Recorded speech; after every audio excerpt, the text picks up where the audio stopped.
शिव शिव शिव शिव शिव शिव शिव शिव शिव शिव शिव குரு பிரம்மா குரு விஷ்ணு குரு தேவா மகேஸ்வரா குரு ஜாதா பரபிரம்மம் தஸ்மை ஸ்ரீ குருவே நமக.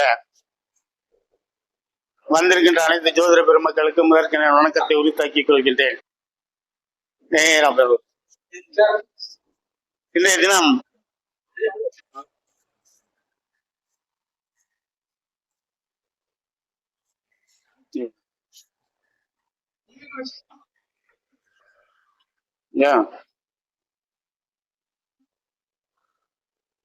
சரி ரைட்டு வச்சிடறேன்.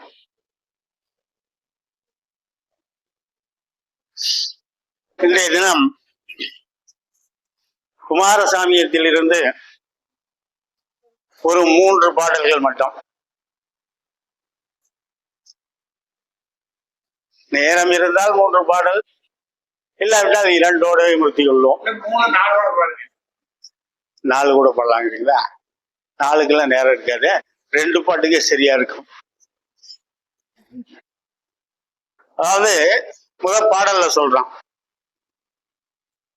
இயல்புள்ள யோக பேரும் இதன் பலன் இவ்வளவு இன்னது இன்னது என வகுத்து தெல்லு தமிழில் கலந்து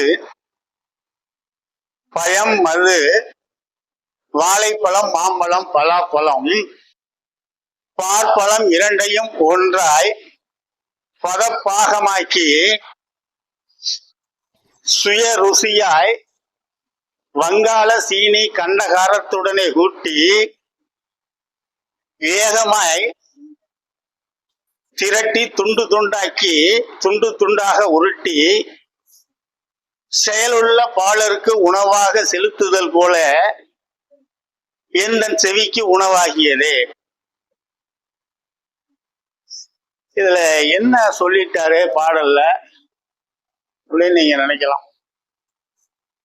அகத்தியர்கிட்ட போய் ஒருத்தர் கேட்டாரு, இந்த முருகப்பெருமான் உங்களுக்கு பாடம் சொல்லி கொடுக்குறாரு, நேத்து என்ன பாடம் சொல்லி கொடுத்தாருன்னாரு. அவரு முருகப்பெருமான் சொன்னாரு, ஜாதகத்தில் உள்ள 117 வகையான யோகங்களை எனக்கு சொல்லி கொடுத்தார். ஒவ்வொரு யோகம் எவ்வாறு அமையும், ஒவ்வொரு யோகத்தினுடைய பெயர் என்ன, அது எந்த காலத்தில் பலனளிக்கும், எவ்வளவு காலம் பலனளிக்கும் என்று எனக்கு விளக்கமாக சொல்லிக் கொடுத்தார். அந்த சொல்லிக் கொடுத்தது என்னன்னா, இன்னது இன்னது என வகுத்து தெல்லு தமிழில் கலந்துரைத்தார். அப்படியா? எப்படி தெல்லு தமிழில் கலந்து வைத்தாருங்கிறதுக்கு அவர் உதாரணம் சொன்னாரு பாருங்க. ஒரு செல்வ செழிப்பில் வளர்ந்து கொண்டிருக்கிற செல்வ செழிப்புள்ள ஒரு தாயானவள் தன்னுடைய குழந்தைக்கு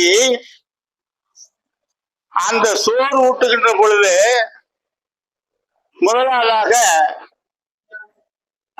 பால் கொண்டாந்தாங்க. பால் ஒரு கிண்டியில வச்சுக்கிட்டாங்க. அந்த பாலோடு தேனையும் கொஞ்சம் கலந்தாங்க. அதுல வாழைப்பழம் பலாப்பழம் மாம்பழம் முந்திரி பழம் பேரிச்சம்பழம் இவற்றையெல்லாம் பிசைஞ்சு ஒன்றாக கலந்து அந்த பாலோடு சேர்த்துக்கிட்டாங்க. அதான் இரண்டையும் ஒன்றாக்கி அடுத்து அவர் சொன்னாங்க, பதப்பாகமாக்கினா லேசாக ஒரு சூடுபடுத்துறாங்க. இப்படி ஒரு அப்படி ஒரு பெருட்டுகிற பறவைய நல்லா அழகா பாகமாக்கி சொல்லிட்டு அடுத்த சொன்னாங்க, சுய ருசியாய். இது எல்லாம் சேர்த்தது சுய ருசியா தான் இருக்கும். இருந்தாலும் அந்த மேலும் சுவைக்கு சுவை ஊட்டுவதாக வங்காள சீனி கண்டகாரத்துடனே குட்டி, வங்காளத்தில் இருந்து கொண்டு வரப்பட்டுள்ள அந்த கற்கண்டு இருக்கு பாருங்க, அதை பொடி பொடியாக ஆக்கி அதுல தூவி சொல்லிட்டு ஏகமாய் திரட்டி சிறு துண்டு துண்டாக உருட்டி, சின்ன சின்ன உருண்டையாக உருட்டி, செயலுள்ள பாலருக்கு சிறிது சிறிதாக உணவு கொடுத்தது போல. அதாவது இவற்றையெல்லாம் கலந்து அந்த குழந்தைக்கு சிறு சிறு துண்டுகளாக உருட்டி அந்த தாயானவள் கொடுத்தாளாம். இதுல என்ன அவர் சொன்னார்னா, இதை போல முருகபெருமான் எனக்கு இந்த ஜோதிடத்தை எனக்கு கற்றுக் கொடுத்தார் அப்படின்னு சொன்னாங்க. இந்த பாடலை சிரமப்பட்டு படித்து ஒரு கூட்டத்துல பேசினான். அந்த சமயம் பார்த்து அந்த கூட்டத்துல கொண்டாந்து வடையை கொடுத்துட்டாங்க. இது வடைய கொடுத்த உடனே இந்த பாட்டு கேட்கறதுக்கு ஒரு ஆளு கிடையாது. எல்லாரும் அவங்களுடைய கவனம் எல்லாம் வந்து எதுல இருந்ததுங்க? வடை டீயில் இருந்தது. எவ்வளவு சிரமப்பட்டு இந்த பாடலானது ஓமையணி, உருவக அணி, எடுத்துக்காட்ட ஓமையணி, ஏகதேச உருவயணி, அடுக்கு தொடர், இத்தனை இலக்கியங்களை எல்லாம் உள்ளடக்கிய இந்த பாடலை எது முன் தோற்று போயிட்டதுங்க? வடை முன் டீ முன் இந்த பாடலானது தோல்வி அடைந்தது. அப்போதே சொன்னார், குருநாதர் ஒரு பாடல சொன்னேன், நீ நல்ல பாட்டு சொல்றாரு, இந்த பாடல் எல்லாம் நீ கொண்டு போய் கூட்டத்துல சொன்னீங்கன்னா டீ வடை முன் இது நிற்காதுன்ட்டாரு. அந்த பாடலானது டீ வடை முன்ன நிற்க. அப்பதான் நினைச்சேன், வள்ளலார் சொன்னாரு, கடை விரித்தேன் கொல்வார் இல்லை, கூவி கூவி அழைத்தேன் கேட்பார் இல்லை, அது போல ஆகிவிட்டதே என்று இந்த பாடலை நினைத்து வீட்டுல போய் ஒரு புஸ்தகத்தை எடுத்து படிச்சேன். விவேக சிந்தாமணி என்ற நூலை எடுத்தேன். அவரு சொன்னாரு, அந்த பாடல் முதல் பாடலை எனக்கு மாற்றா, ஆபத்துக்கு உதவாத பிள்ளை. எவ்வளவுதான் ஒரு பையன், உன் பையன் வந்து 6 லட்சம் 7 லட்சம் சம்பளம் வாங்கி அமெரிக்காவில இருந்தானா உன் கடைசி காலத்துல உனக்கு வந்து போக மாட்டேன், அதுவும் புத்திர தோஷம் தான். அதான் ஆபத்துக்கு உதவாத பிள்ளை, அரும் பசிக்கு உதவாத அன்னம். நீ எவ்வளவுதான் சம்பாரிச்சு வச்சால்தான் டாக்டர் அந்த சோத்தை சொல்லிட்டு சாப்பிடக்கூடாதுன்றான். அது அரும் பசிக்கு உதவாத அன்னம். அடுத்து சொன்னாரு, தாகம் தீர்க்காத தண்ணீர். மெட்ராஸ் போன வருஷம் செப்டம்பர் மாசத்துல கொட்டுச்சு மழை. ஊர்ல வந்து போர்ட்டிக்கோலாம் தண்ணி நின்றுச்சு. ஆனா அப்படி தண்ணி நின்னு இவன் குடி தண்ணி பாட்டில வாங்கிதான் குடிச்சான். அதனாலதான் சொன்னாரு, அது தாகம் தீர்க்காத தண்ணீர். அடுத்த வரி சொன்னாரு, தரித்திரம் அறியா பெண்டீர். பெண்கள் வந்து குடும்பத்துடைய கணவனுடைய வருவாயை அனுசரித்து சிக்கனமா செலவு செய்ய வேண்டும். அடுத்தது சொன்னாரு, கோபம் தணிக்காத சீடன், அல்ல கோபம் தணிக்காத வேந்தன். அரசன் வந்து பொதுமக்கள் ஏதாவது கருத்தை சொன்னா அதை பொறுத்து கொள்ள வேண்டும். உடனே அதுக்கு குண்டு சட்டத்தை போட்டக்கூடாது. அதனாலதான் கோபம் தணிக்காத சீடன் சொல்லிட்டாரு, கோபம் தணிக்காத வேந்தன். பாவம் தீர்க்காத தண்ணீர், தீர்த்தம். இங்க இருந்து ராமேஸ்வரம் போறேன், எத்தனோ குளம்லாம் சொல்றாங்க. அந்த குளத்தை வந்து அந்த தண்ணீரை நம்மளுடைய தலையை தெளிக்கின்ற பொழுது என்ன ஆகுங்க, நம்மளுடைய பாவம் போகணும். அது போக்கலைன்னா அது தீர்த்தம் கிடையாது. கடைசியா வர்றேன்னு சொல்றேன் கேளுங்க, குருமொழி சொல் செயல், குருமொழி கேளாத சீடன். இங்க உட்காந்து பேசிக்கிட்டு இருக்கோம், மேடையில வந்து நல்ல நல்ல பேச்சாளர்லாம் வந்து ஆண்டு விழாவில் கூட்டியாந்து நடத்துவாங்க. அவரு அங்க பேசிக்கிட்டு இருப்பாரு, அங்க உட்காந்துக்கிட்டு அங்க ஒரு 4 பேர் மாநாடு போடுவாங்க, இங்க உட்காந்து இவங்க பேசிக்கிட்டு இருப்பாங்க. இவ்வாறு பேசுவது, அதனாலதான் சொன்னாரு, நீ சொல்லுகின்ற கருத்தானது கேட்பதற்கு அங்க ஆள் இல்லை என்றால் நீ பேசாதே. அதனாலதான் சொன்னாரு, குரு சொல் கேளாத சீடன், இது ஏலும் பயனில்லை என்றார். அப்படிதான் நினைச்சேன். சரி ரைட்டு அப்படின்ட்டு. சரி, இது அவர் சொன்ன ஏன் இந்த பாடலை எடுத்தேன்னாங்க, அவர் எவ்வளவு அழகா இனிமையா வேறு எல்லா நூலையும் படிச்சிருக்கிறோம். இவ்வளவு இனிமையான சொற்களை அவர் தேர்ந்தெடுத்து போட்டிருக்க மாட்டார். சரி, இது ஒரு பாடல். இரண்டாவது பாடல் மகாதிசை படலம். அதுல ஒரே ஒரு பாடல் தான் போட்டார். இப்ப பாத்தீங்கன்னா நிறைய புக்கெல்லாம் பாத்தீங்கன்னா திசைக்கு ஒரு பாடல், அந்த திசை இது செய்யும், இந்த திசை இது செய்யும். அதனால பாத்தீங்கன்னா அடுக்கடுக்கா அடிக்கிட்டு இருக்கோம். அதுல ஒரு 300 பக்கம் போட்டுருவாங்க. அவர் ஒரே பாடலை முடிச்சுட்டாரு. அந்த பாடல் சொல்றான்: குரு முதல் மால் அளவு உள்ள காரகமும் சட்டமாய் குறித்து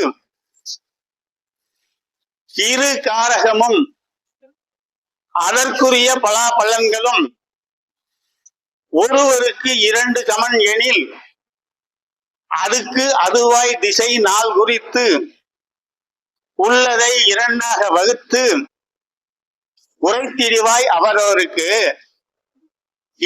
இருவரில் அவரவர் அறவுக்கு நற்பலமும் சிகைக்கு துற்பலமும் என யாவருக்கும் ஏம்புவாய் இப்பலனை முழு பலன் எப்பொழுது தருவார் எனில் அவர் அவருக்கு இசைத்தது கண்டு இவர்களின் சுக்கால உறவறிந்து திசை திசை நாள் சாற்றலே. இதுவ இந்த மகா திசை படலம் என்று சொன்னது எல்லா விஷயத்தையும் இந்த ஒரே பாட்டுல காணிக்கிட்டாரு.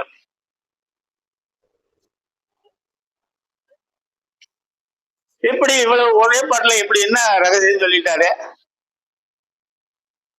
பாக்குறோம். குரு முதல் மால் அளவு உள்ள காரகமும். ஒரு ஜாதகத்தை எடுக்கிறேன்,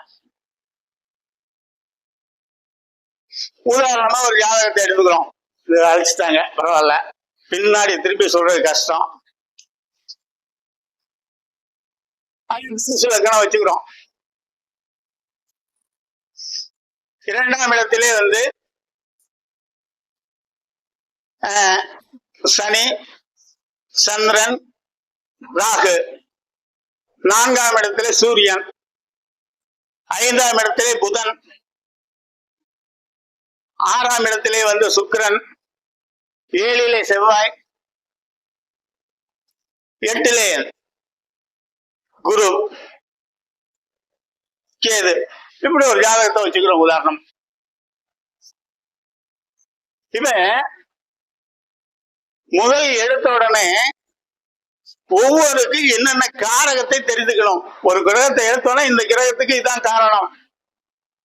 எளிமையா சொல்ல 3-4 காரகத்தை எடுத்துக்க. என் பாட்டெல்லாம் நீ படிக்க வேண்டாம். குருவுக்கு பாட்டுதுன்னா பாலர், பசும்பொன், மதுவான், கடலை, பார்த்திபன், கனக புஷ்பராக, ரத்தினம், அப்படி எல்லாம் பாட்டு பாட வேண்டியதில்லை. சாதாரணமா குருவுக்குனா புத்திரகாரன், கல்வி எடுத்துக்க. அப்புறம் புதன் எடுத்துக்கிட்டாச்சா? பாருங்க, குரு முதல் மால் அளவு உள்ள காரகமும் சட்டமாய் குறித்து நல்ல தெளிவாக வச்சுக்கிட்டீங்களா? அடுத்த ஸ்டெப்புக்கு போறார் பாரு.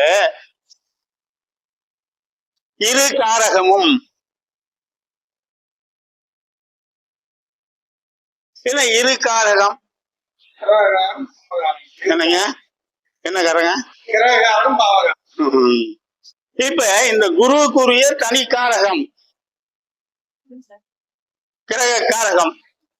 போய் எந்த இடத்துல உட்கார்றாரோ அந்த இடத்துக்குரிய காரகத்தை வச்சுக்க.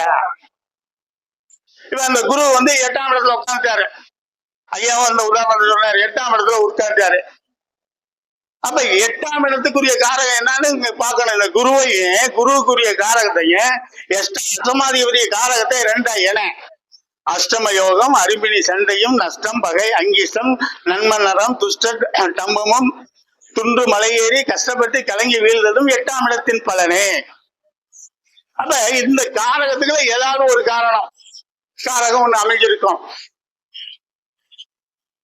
அப்ப இந்த வயசு ஜாதகருக்கு ஒரு 30 வயசு 34 வயசு ஆகுதுன்னு வச்சுக்க. இது ஒண்ணு பொருளாதார நஷ்டம், அல்லது நோய், ஆழமான நோய் ஒன்று இருக்கும். அப்ப 8ஆம் ஒரு கிரகம் வந்து லக்னாதிபதியாகிய கிரகம் வந்து ஒரு லக்கணத்தை வந்து தூக்கி நிறுத்துவது, ஒரு ஜாதகத்தையே தூக்கி நிறுத்துவது எதுங்க? லக்கணம். அடிமரத்திற்கு வேறு எப்படியோ அதே போல லக்கணம். அவரு போய் எங்க இருக்காரு? 8ஆம் இடத்துல இருக்காரு. அவரு 8ஆம் இடத்துல இருந்துட்டா, லக்னாதிபதி 8ஆம் இடத்துல இருந்துட்டாவே அவரு ஆரம்ப காலத்திலே கஷ்டப்பட்டு முன்னேறிதான் வருவான். என்ன ஜாதகனாலும் யார் வேணாலும் பார்த்துங்க. நம்ம சொல்லு போல வடிவ அடிபட்டு நம்ம மிதிப்பட்டு அந்த பட்டு இந்த பட்டு வருவது போல அவர் வரக்கூடிய ஒரு அமைப்பு. அப்ப அஷ்டமம். 2வது நீங்க எடுத்தீங்கன்னா, இப்ப அஷ்டமாதிபதி லக்னாதிபதி 8ஆம் இடத்துல இருக்காரு வச்சிருந்தோம். அந்த 8ஆம் இடத்துக்கு அதிபதி எங்க இருக்காருன்னு பாக்கணுங்க. இப்ப முதல்ல ஜாதகத்துல 8ஆம் இடத்து அதிபதி 2ஆம் இடத்துல இருக்காரு. அப்ப 8ஆம் இடத்து அதிபதி 2ஆம் இடத்துல இருக்குன்னா 2ஆம் இடத்தை கெடுக்க வந்துட்டாரு. அப்ப 2ஆம் இடத்தினுடைய காரகம் என்னன்னு பாக்கணும்.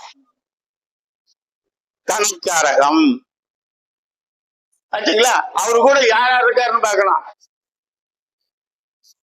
சனி இருக்காரு, 2ஆம் இடத்து அதிபதி ஆட்சி பெற்று இருக்காரு, நல்ல தான் இருக்காரு. ஆனால் அதோட ராகு சேர்ந்து இருக்காரு. இப்ப 2ஆம் இடம் என்பது குடும்பஸ்தானம். இந்த குடும்பஸ்தானத்தோட யாரு வந்து சேர்ந்திருக்காரு? அஷ்டமாதிபதி சேர்ந்திருக்காரு, ராகு சேர்ந்திருக்காரு. ஆணாக இருந்தாலும் சரி பெண்ணாக இருந்தாலும் குடும்பம் சிறப்பாக இருக்குமானா கொஞ்சம் சிறப்பு, கொஞ்சம் கஷ்டம் தான். சாரமே நாங்க போகலைங்க. இல்லைன்னு சொன்ன போனா சாரம் போனா இந்த சனி வந்து சாரம், அஷ்டமாதி சாரம். அப்ப எரியிற நெருப்புல எதை ஊத்துறது பாருங்க, பெட்ரோல் ஊத்துற மாதிரி. எண்ணெய் ஊத்துறதோட கொஞ்சம் கம்மியா பிடிக்கும், பெட்ரோல் ஊத்துனாதான் சுருக்குன்னு பிடிக்கும். ஆச்சுங்களா? அடுத்த போல இவருக்கு சாரம் கொடுத்தாரு பாருங்க, சந்திரனுக்கு சாரம் கொடுத்தவர் யாருங்க? சனி சாரம். அல்ல எப்படி சனி சாரம் வரும்? சனி அந்த சந்திரன் சுயசாரம். அவரு 8ஆம் இடத்துக்கு தன்னுடைய சாரம் ஏறி நிற்கிறாரு. ஆச்சுங்களா? இப்ப எதுக்கு சொல்றேன்னா, இரு காரகமும் பாருங்க, இரு காரகமும் அதற்குரிய பலாபலன்களும் பாருங்க. ஒரு கிரகம் அந்த கிரகத்தினுடைய காரகத்துக்கும் அவரு எங்கே போயிருக்காரோ அதனுடைய காரகத்தை ரெண்டையும் சரியா வச்சு இணைச்சுக்குங்க. புரிஞ்சு போச்சா? 3வது சொல்றாரு பாருங்க ஒரு கருத்து.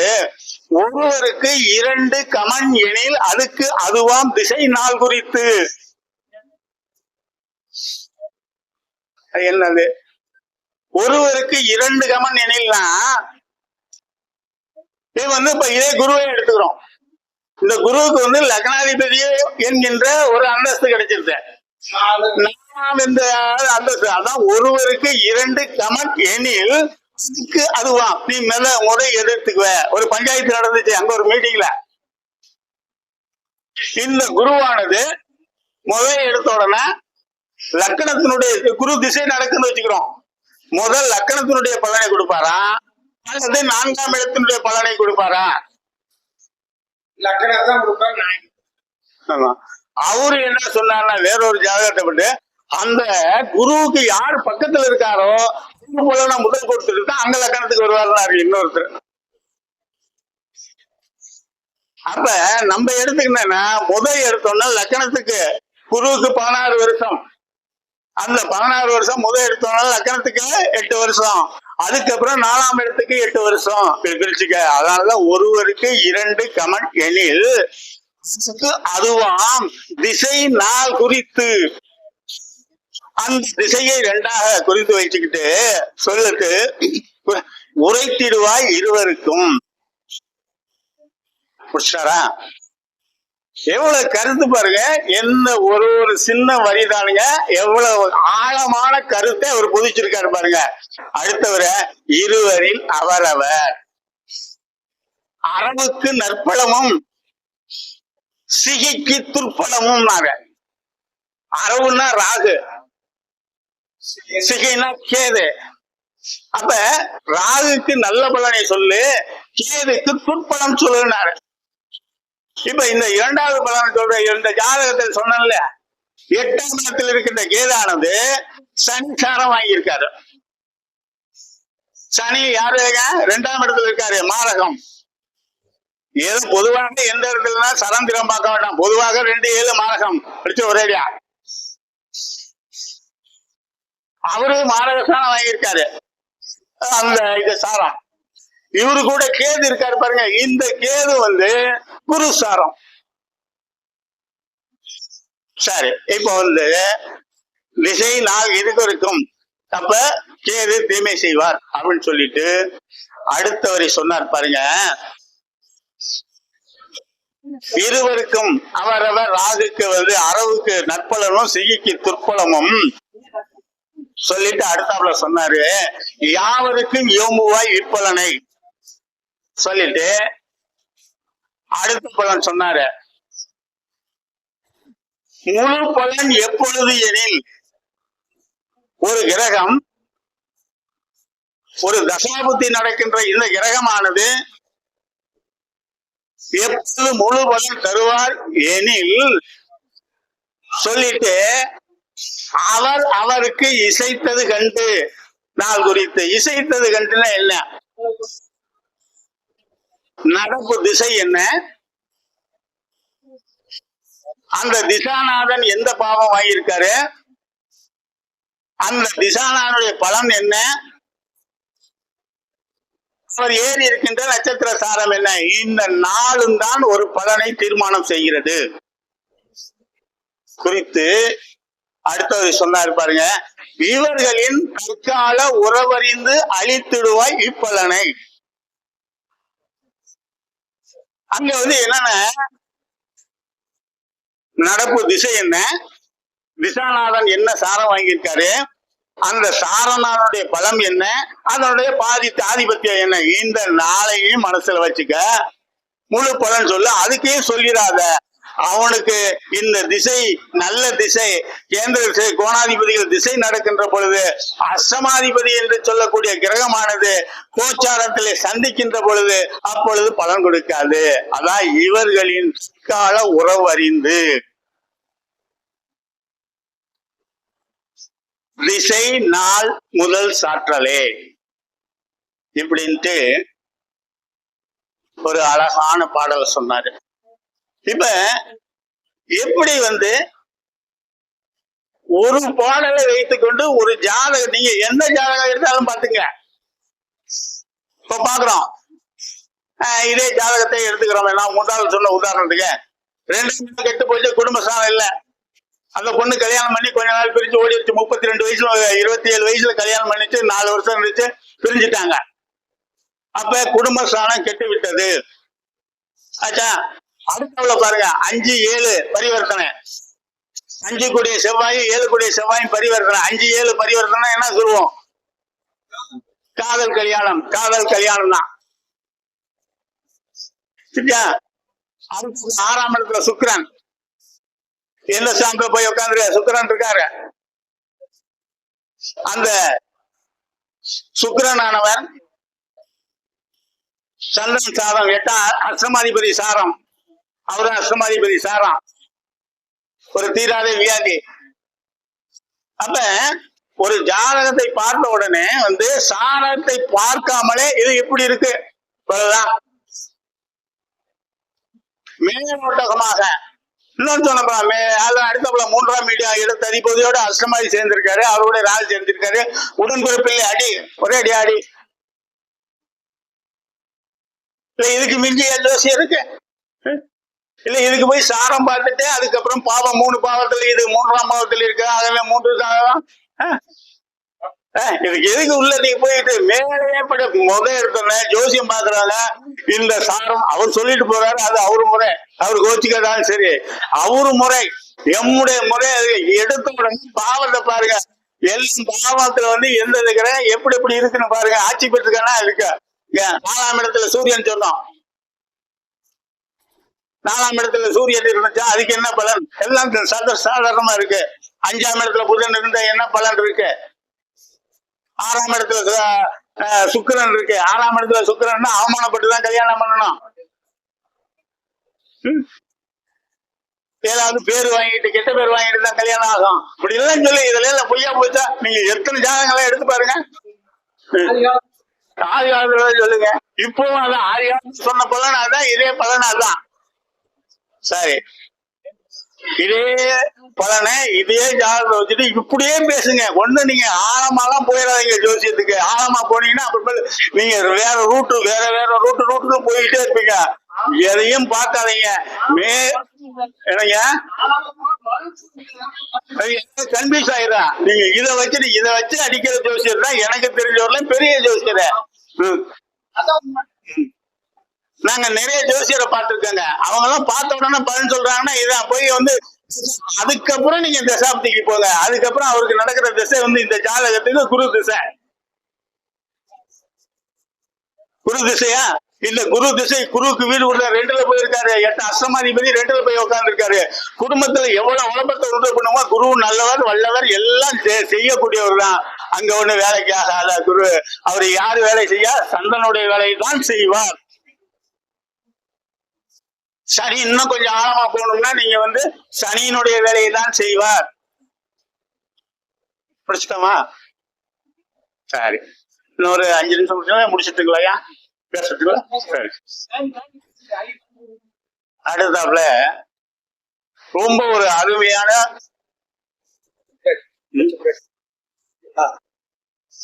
தேர்வு செய்து எழுதப்பட்ட பாடல். நீங்க வந்து குமாரசாமிய புத்தகத்தை எடுத்து 100 முறை பிரட்டினாலும் உங்களுக்கு பொருள் புரியாது. நீங்க வேணா குமாரசாமி புக்கு வச்சிருப்பீங்க 179 80வது பக்கத்துல. அவனையில் புருடருக்கு 7ம், அவனையில் உதயம் புருடருக்கு 7ம், உதயம் பெண்ணுக்கு 5 அபிமுகம் வைத்து அத்தொகையோடு ஒன்று கூட்டி அதனுள் முதல் பெயராய் சமது கூட்டி அதனை பகிர்ந்து சரம் முதற்காம் அத்தொகையோடு மிக்கவே ஒன்று ஏற்று அதனுள் முதற் பெயராய் மிக்கவே ஒன்று ஏற்று அவர் அவருக்குரியதாம் இருவரில் அவர் இவர்கள் இருப்பதும் கனி மாரக திசையாம் மற்றுள்ளதும்.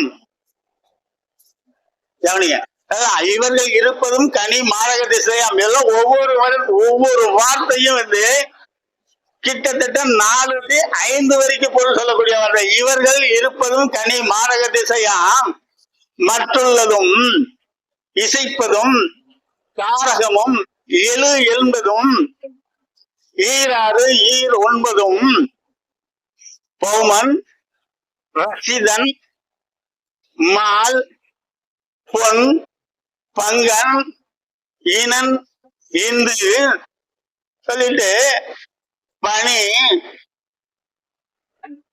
அகர திசை திறமாய் அதற்கு அதுவாம். சரி, இந்த பாடலுக்குரிய விளக்கத்தை மட்டும் சொல்றான். இப்ப நிறைய பேர் எல்லாம் ஐயா கூட எண்ணியலை பத்தி பேசிட்டு போனாரு. எண் கணித நலன்கள் அவர் பேசினது எண் கணிதத்தை பத்தி சிறப்பா பேசினாரு.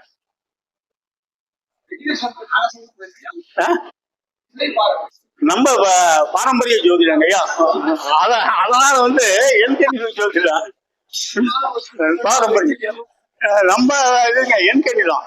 எப்படி இருந்தாலும் அடுத்தவங்க வந்து பாரம்பரியத்தை வந்து குறை சொன்னாலும் பாரம்பரியம் படிக்கிறவங்க எப்பொழுதும் அர்த்த ஜோதிஷத்தை குறை சொல்ல மாட்டோம். அதனாலதான். சரி, இந்த நாட்டை ஆண்ட பொழுது நமக்கு ஒரு 3 கருத்துக்களை சொல்லி கொடுத்துட்டு போனான். விட்டு விட்டு போனா. ஒண்ணு சீட்டா, 2 மது. அதுக்கு முன்னாடி நம்மளால கல்லு குடிச்சுக்கிட்டு இருந்தான். அப்ப யுத்தம் பண்ணாலும் கிடையாது, அவன் கல்லு குடிச்சான். அதுக்குள்ள இந்த பீடி சிகரெட் சரிதானுங்களா. இந்த சீட்டு கட்டுல வந்து என்ன பண்ணனா, அவன் ஆசியன் என்ற ஒரு எழுத்தை வச்சிருந்தான். ஆசியன் என்ற ஒரு ஆட்டம். அதுக்கு அந்த நம்பரை கொடுத்தான். 3 ஆசை இருந்துச்சா, அவன் பெரிய கொஞ்சம் உலகமே அசைக்க முடியாதுன்னு போயிட்டு 3 ஏ போட்டிருப்பான். ஆசுனா ஏதானுல 3 ஏ சேர்ந்துச்சுன்னா அவர் வந்து அந்த 3 ஏ சேர்ந்து அதுல இஸ்பெட் ஏ சேரணுமா. இஸ்பெட் ஏ சேர்ந்து அவர் வந்து பெரிய இவன் 3 இஸ்பெட் ஏ வராது, இருந்தாலும் அதை அசைக்க முடியாத 3 ஏ சேர்ந்தான். இல்லைங்க, அப்புறம் குடிச்சுக்கிறேங்க, பேசி முடிச்சுட்டு குடிச்சுக்கிறேங்க. சரி சரி, அவன் விட்டுட்டு போனான் இந்த சீட்டாட்டத்தை. அதுக்கப்புறம் இந்த ஆங்கில எழுத்துக்கள் இருக்கு பாருங்க, AIJQY 1 நம்பரை கொடுத்தான். அது எந்த இதுல கொடுத்தான்னு தெரியாது. 2 PKR 2 கொடுத்துட்டான். CGLS 3 போ. 4 TMT 4 கொடுத்துட்டாரு. ENHS 5 கொடுத்துட்டாரு. UVW 6, அடுத்த OIZ 7, MV 8 கொடுத்துட்டாரு. அவன் எதுக்கு கொடுத்தான்னு தெரியல. இந்த நம்பரு நம்ம ஆளுகிட்ட மாட்டிக்கிட்டு படுற பாடு இருக்கு பாருங்க. அந்த ஆரம்ப காலத்துல இது என்ன பண்ணாங்கன்னா, இந்த நம்பரை வந்து எதுக்கு பயன்படுத்துறாங்கன்னா, அந்த லாரி பஸ் வச்சிருக்கவங்கலாம் அப்ப பெட்ரோல் பேங்க்ல பெட்ரோல் போடுறதுக்கு, வேற இடத்துல நம்பர் சொல்றதுக்கு ஈஸியா இருக்கிறதுக்கு 48 58 33 43 76 77 இப்படி சொல்றதுக்காக அது ஒரு ஃபேன்சி நம்பர்னு வாங்கினான். சொல்றதுக்கு எளிமையா இருக்குங்கிறதுக்காக. அதை பார்த்தா நம்பால இந்த ஃபேன்சி நம்பர் என்ன பண்ணா லக்கி நம்பரா மாத்திட்டான். இப்போ நீ வந்து இந்த நம்பரை வச்சுக்கிட்டேன்னு வச்சுக்க, நீ கோடீஸ்வரன் ஆயிடுவ. இந்த நம்பரை வச்சுக்க, நீ கோடீஸ்வரன் ஆயிட்ட அப்படின்னா ஆச்சா, அந்த நம்பரை போட்டு கொடுத்தான். 2வது வந்து பேரியல் ஜோதிடர்னு ஒண்ணு சொன்னாங்க. எண்கள் நமது கண்கள் வச்சான். ஒரு ஆள் பேசுறாரு 5 வருஷத்துக்கு முன்னாடி. இப்ப அவர் ஆது எங்க இருக்காருன்னு தெரியல. எண்கள் நமது கண்கள்காரரே. அப்புறம் பேரியல் ராமசாமியா, ராமசாமிங்கிற பேரு சரியாவில்ல, அதனால RAMAங்கிறதுக்கு RAA இன்னொரு 2 ஏ சேர்த்துக்க. அதை சேர்த்தனா ராமசாமி இல்ல வருதுன்னா அது அப்படிதான் வந்தாலும் பரவாயில்ல, நீ சேர்த்துக்க. ரெண்டாச்சா. அடுத்தாப்புல இந்த செல்போன் நம்பர் வந்தது. அதுல எண்களை நம்ம ஐயா கூட 555 வச்சிருக்காரு. மிகப்பெரிய யோகம்னால 555 வச்சிருக்காங்க, தேர்ந்தெடுத்து வச்சிருக்காரு. என்ன சொல்றது பாருங்க, ஒரு 555 சொல்றதே வந்து பாருங்க எவ்வளவு வந்து ஒரு உணர்ச்சி பெருக்கோட இருக்கு பாருங்க. நானா முயற்சி பண்ணி பார்த்தேன், கிடைக்கலைங்க. அதுக்கு நான் அடுத்தது வந்து இந்த ஏடிஎம் பின் நம்பர்னு ஒண்ணு மாட்டிக்கிச்சு. ஏன்னா இது எல்லாத்தையும் மாற்ற முடியாது. ஏடிஎம் பின் நம்பர் நம்ம இஷ்டத்துக்கு மாத்திக்கலாம். ஒரு அம்மா சொல்லிச்சு பாருங்க, என்கிட்ட ஒரு வாடிக்கையாளர் வந்தார். 90 லட்சம் ரூபாய் கடவுள இருந்தாரு. ஏடிஎம் பின் நம்பர் கொடுத்தேன். 6 மாசம் கழிச்சு வந்தாரு. 1 கோடி சொத்தோட வந்துட்டார். ஜோதிடத்துடைய வளர்ச்சி பாருங்க எவ்வளவு அபாரமான வளர்ச்சிங்க. நீங்க பாரம்பரியம் முடியலைங்க, நீங்க வேற எந்த ஜோசியத்திலயும் முடியுங்களா? அப்ப எண்கணிதல் எப்படிங்க? அப்புறம் இன்னொரு நண்பர் பேசினாரு, நல்ல சிந்தனைவாதிகள்ங்க. நீங்க வந்து நம்ம எல்லாம் சிந்திக்கிறதே கிடையாது, 6 கூட 7க்கு போயிட்டானா அப்படிதான் இருக்கான், 12 கூட 13க்கு 12 கூட வந்து 1 இருந்தானா இப்படிதான் இருப்பாங்க. அவங்க எவ்வளவு சிந்திக்கிறாருங்க. ஒரு ஜோதிட நண்பர் பார்த்திருக்காரு, மஞ்சு பாய்ஸ்னு ஒரு படம் பார்த்திருக்காரு. அந்த நம்பர் தாங்க நாங்க பேசி முடிக்கிறோம், எதுவும் சாப்பிட மாட்டோம். அதனுடைய கூட்டுத்தொகையை கூட்டினாராம், பேய் வாசம் செய்யும் இடம் வந்துதான். ஆனால்தான் அதுல இருக்க ஒரு பையன் கொண்டு போய் எதுல விழுந்தானா, குழிக்குள்ள விழுந்தானா. பாருங்க, அவன் கற்பனையில படம் எடுக்கிறான்.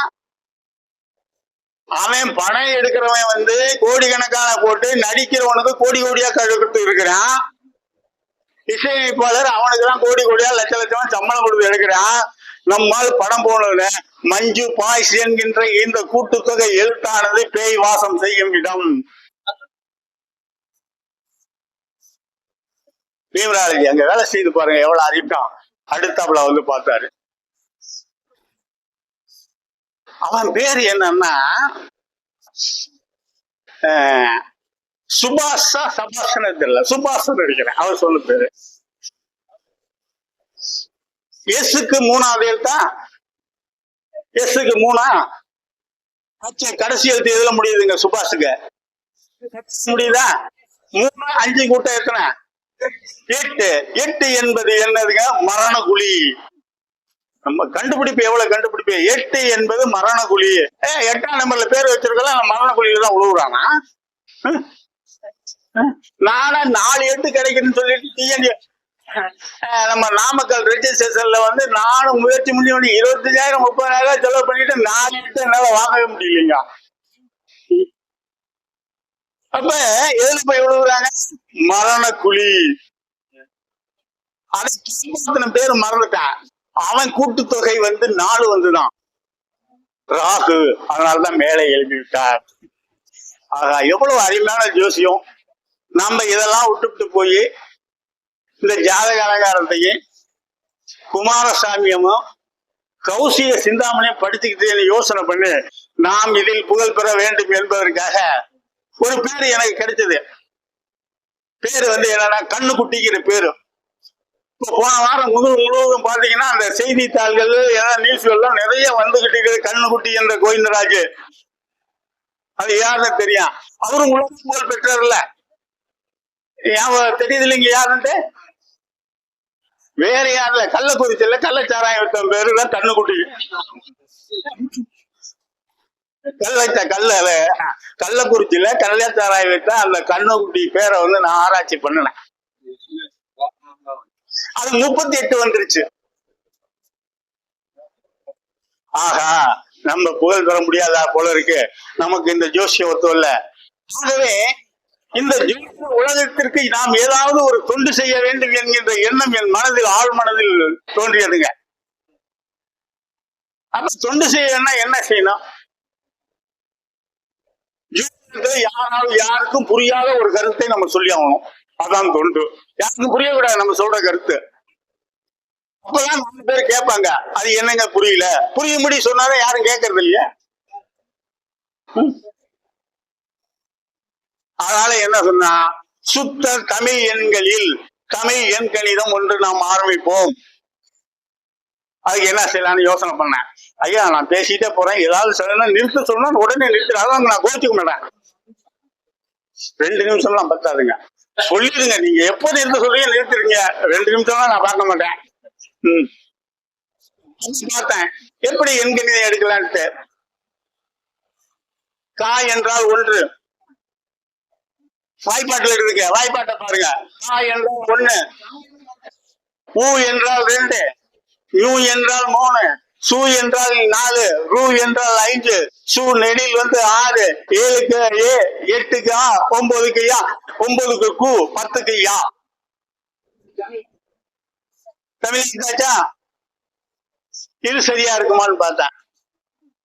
நான் தெரியாதனமா போய்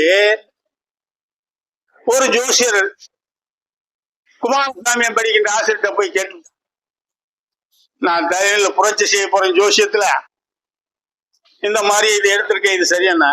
இது எடுக்காத, நீ நட்சத்திரத்துல இருந்து தொடங்கினாரு. ஓஹோ, அப்ப அஸ்வதி நட்சத்திரத்தை கேள்வி சுக்கிரன் 2, சூரியன் 3, சந்திரன் 4, செவ்வாய் 5, ராகு 6, 7க்கு கேது, 7க்கு குரு, 8க்கு சனி, 9க்கு சுக்கிரன். இப்படி வச்சுக்கலாமா என்ன? அப்படி வைக்க கூடாது. அவரு சொன்னாரு, ஓ என்னையா நான் ஒண்ணு சொன்னா அதை ஏத்துக்க மாட்டேங்கிறேன். ரெண்டாவது நீ நட்சத்திரத்தை பிரகாரம் வைக்கிற, நட்சத்திரத்துனா முதல் நட்சத்திரத்துல தொடங்குறேன்னா இதை ஏத்துக்க. சனிக்கு 8 வருது இல்ல, எல்லாரும் சனிக்கு 8 தானே வச்சிருக்காங்க. இது கிடையாது, நீ எந்த கிருத்திகை நட்சத்திரத்தை முதலா வச்சுக்கன்னா. அப்ப சூரியனுக்கு 1, கிருத்திகை நட்சத்திரம் தானே, சூரியனுக்கு 1, சந்திரனுக்கு 2, அடுத்தாப்புல செவ்வாய் 3, ராகு 4, அடுத்தாப்புல ராகுக்கு அடுத்தாப்புல குரு 5, குருக்கு சனிக்கு 6, புதனுக்கு 7, கேதுக்கு 8, சுக்கிரனுக்கு 9. இது சரியானா?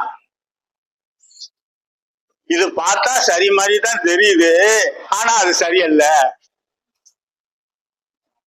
என்னையா இது? சரி மாதிரி தான் தெரியுது, சரியல்ல. விடக்கூடாது, முயற்சி பண்ணணும். புடிச்சு தொலைவுன அவன் எழுதிருந்தான். புதனுக்கு 1, சந்திரனுக்கு 2, குருவுக்கு 3, கேதுக்கு 4, ராகுக்கு 5, அடுத்தாப்புல ராகுக்கு 5, சுக்கிரனுக்கு 6, சூரியனுக்கு 7, அடுத்தாப்புல என்னங்க சனிக்கு 8, 9, செவ்வாய்க்கு 9. ஆஹா, இப்ப 3 பேர்த்துல யோசனை கேட்டு 3 பேரும் குழப்பி விட்டாங்க. இதுல யாராவது யோசனை சொன்னீங்கன்னா கூட நானும் அந்த கருத்தை ஏத்துக்குவேன். ஐயா இது யாராவது யோசனை தெரியுதா? சரியில்லையா? சரி, ரைட், விட்டுருவோம். அடுத்தவளை பார்த்தோம். விடக்கூடாது. எந்த அதாவது கொண்ட முதலையும் மூர்க்கனும் கொண்ட பிடியை விடாதான். முதலையும் மூர்க்கனும் கொண்ட பிடியை விடாது. அதாவது வேற ஒண்ணும் கிடையாது, முட்டாள் பயிலையும் முதலையும் நம்மளே முட்டாள்தான் நினைச்சுக்கிட்டான். சரி, விடக்கூடாது இத அப்படின்னு பார்த்தங்க. அப்புறம் ஒரு அருமையான விஷயம் கிடைச்சது. நிறைய இருக்கு, இருந்தாலும் ஒரு விஷயத்த சொல்லிட்டு ஐயாவுடைய எடுத்துக்கிட்டான். அவர் ஒண்ணு சொன்னாரு பாருங்க. பௌமன் சொன்னீங்களா? குமாரசாமி ஆசிரியர் தான் சொன்ன. பௌமன் 1, ரசீதன்னா சுக்கிரன் 2, ரெண்டாவது சொன்னீங்க. மால் 3, குரு 5, 4, சனிக்கு 5, அடுத்தாப்புல சூரியனுக்கு 6, சந்திரனுக்கு 7, அப்புறம் 8க்கு ராகு 9 இருக்குல்ல. நீ சொன்ன வழியில இருக்கு, அதையே கொஞ்சம் திருப்பி போடுனாரு. திருப்பி போட சொல்றாரு. விழக்கூடாதுன்னு ஆராய்ச்சி பண்ணோம். அவர் என்னென்ன ஒரு குழப்பம், அதை விட மிகப்பெரிய ஒரு குழப்பம் என்ன குழப்பி விட்டாரு அந்த நூல் ஆசிரியர். இப்ப நீங்க எல்லாம் 2வது படிக்கிறது மாதிரி நினைச்சுங்க.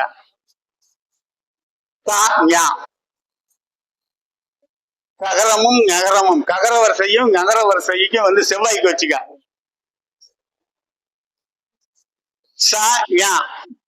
சகர வரிசையும் நகர வரிசையும் சுக்கிரனுக்கு வச்சுக்க.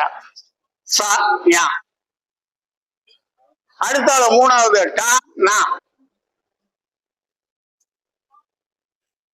நா என்பது 3 சொல்லி நா, இத புதனுக்கு வச்சுக்க. தானா இத குருவுக்கு வச்சுக்க. பாமா மகர வரிசையும் மகர வரிசையும் சனிக்கு வச்சுக்க. யா வரிசையும் ரா வரிசையும் ரா சின்னலா. யகர வரிசை நகர வரிசைக்கு சூரியனுக்கு வச்சுக்க. லா வா, இந்த லா வரிசையும் நகர வரிசையும் வா வரிசையும் சந்திரனுக்கு வச்சுக்க. அடுத்தாப்புல சிறப்பு நகரம் இருக்க லா லா மத்தவங்களுக்கு போறலாம், இது 2ஐயும் ராகுக்கு வச்சுக்க. ரா முரத்துக்கு போற ராவும் இந்த நாணயம் கேதுக்கு வச்சுக்க. சொல்லிட்டாரு பாருங்க. சொல்லிட்டு அடுத்தவர் வரம் பாருங்க. இதனாலதான் சொன்னாரு ஈர் 9 18, மெய் எழுத்து பாட்டான். இப்ப உயிரெழுத்துக்கு அவர் சொல்லல. உயிரெழுத்துக்கு இவர் என்ன சொல்லியிருப்பாரு அப்படின்னு பார்த்தா, யகரத்திற்கு சொன்னதே உயிரெழுத்துக்கு வச்சுக்க. யகரத்துக்கு என்ன சொன்னோம்? யாரும் பார்த்த கேள்வி யாரும் கவனிக்கலன்னு எனக்கு தெரியும். இருந்தாலும் இந்த வேலை பேசிக்கிட்டு இருக்குல்ல, அதுக்காக போயிட்டு இருக்கிறதுக்காக சொல்லிட்டு இருக்கோம். யகரத்திற்கு சூரியனை சொன்னாரு. அப்புறம் ஒண்ணு, அங்க ஒண்ணு, யா என்ற எழுத்துக்கு ஒண்ணு, அதனால்தான் அகர வரிசைக்கு ஒண்ணு. ஆகவே 246 எழுத்துக்கு யாரு சொல்லி கொடுத்துட்டாருங்க? சொல்லி கொடுத்திருக்காரு. இதை எவ்வாறு பயன்படுத்துவது என்பது மிகப்பெரிய ஒரு சிக்கலான விஷயம். இருப்பினும் அதில் உள் நுழைந்து கொஞ்சம் பாருங்க, நீங்களும் முயற்சி பண்ணி பாருங்க எப்படி என்ற தமிழ் எழுத்துக்கள். நன்றி.